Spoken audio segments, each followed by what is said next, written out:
You ask Tiger to solve. This deals with linear equations with one unknown.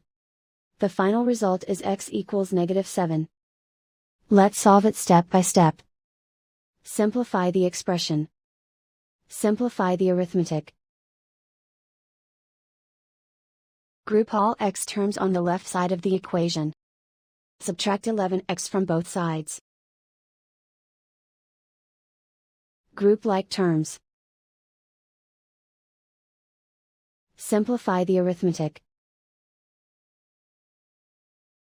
Group like terms. Simplify the arithmetic. Group all constants on the right side of the equation. Add 9 to both sides. Simplify the arithmetic.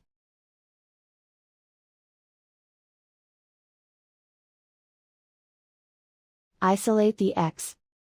Divide both sides by -3. Cancel out the negatives.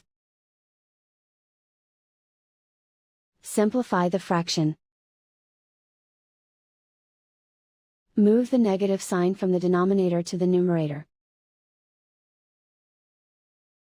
Find the greatest common factor of the numerator and denominator. Factor out and cancel the greatest common factor. And so the final result is x equals -7.